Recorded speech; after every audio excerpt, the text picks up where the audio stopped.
Po, thonë shkurtimisht në këtë pjesë mundemi me përfundu mbranda 2-3 minutë, mirë po ja vlen të trajtojmë pak ma detalisht. Kodi procedurës penale, normat, pse janë kriju?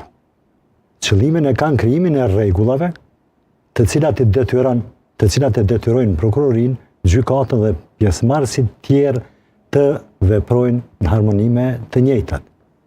Çka nuk kupton? Ky kod rregullon fushën prej fillimit të hetimeve e deri te pjesa ku lidhet me shqyrtimin gjyqësor në shkallë parë, në shkallë dytë, në gjykatë supreme e tjera e tjera. Pjesat që lidhet me thirrjen e dëshmitarit është një dispozit në 132, pjesë e kapitullit të 9, hetimi dhe fazat e procedurës penale.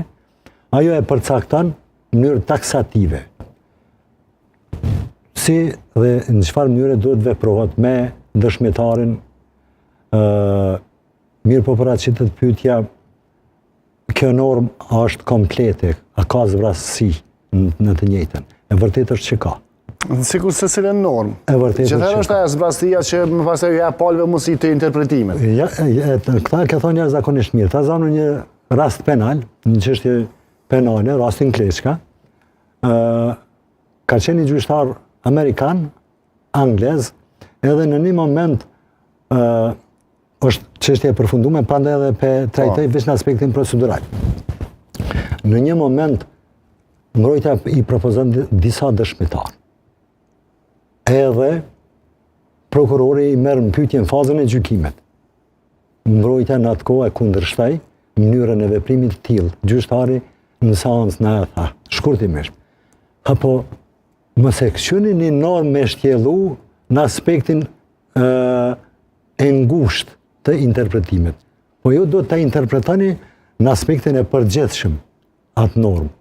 Kjo i bën që nëse prokurori i ka marrë në pyetje dhe vjen përfundim se nuk ka elemente të veprës penale për të njëjtit për cilët e ka ngritur akuzën, ai e mbyll këtë proces, të rriqet prej akuzës. Prandaj edhe në këtë rast është e vërtetë që pa asnjë arsye ka ardhur kjo çështje deri te gjykata. E ka implikuar gjykatën, e cila më së paku është dashur. Se tash rëndohet barra themi kur kalçu urdhër gjykata? Po, ndëgjani. Unë mendoj se dëmtohet jashtëzakonisht shumë sistemi i drejtësisë. Është duke u dëmtuar, edhe më tutje. Edhe Republika e Kosovës. Shtetin përgjithësi. Në shtetin përgjithësi.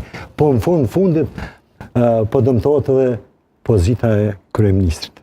Është ftuar një kryeministër, nëse nisemi në praktik, a ka pas veprime natyrës kur një kryeministër është dëgjuar në lokalet, në zyrat e kryeministrisë? Po, kështu thuhet.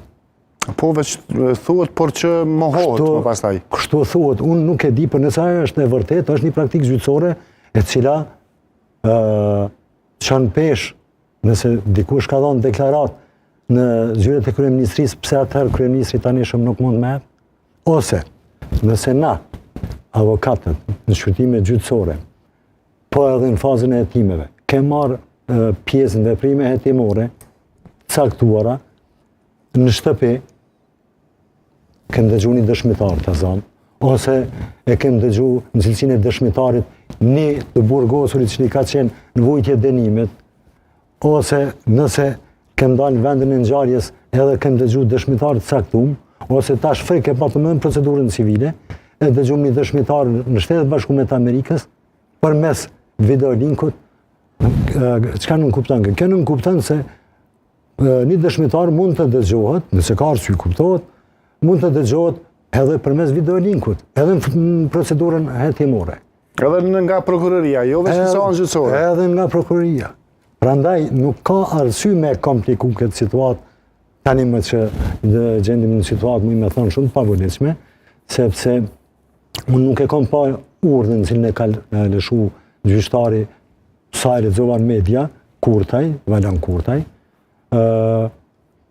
Ai sigurisht ka qenë i detyruar të veproj, sepse kur të paraqitet një kërkesë E prokurorisë. e prokurorisë ose e mbrojtjes.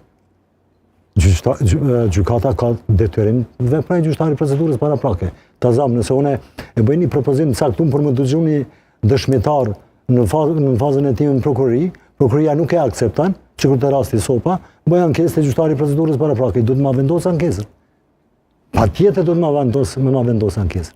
Për arsye se nëse nuk e vendos, ai e cenon shumë rënd parimin e shejt, zbaljen e vërtetës edhe faktikisht parimin e barazisë të palëve në procedurë.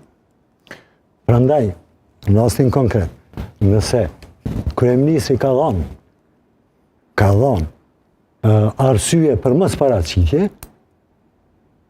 paraqitje, nuk do të thotë se duhet mu apliku një masë restriktive. Mund me shty, me marrëveshje. Po e kanë shty. Po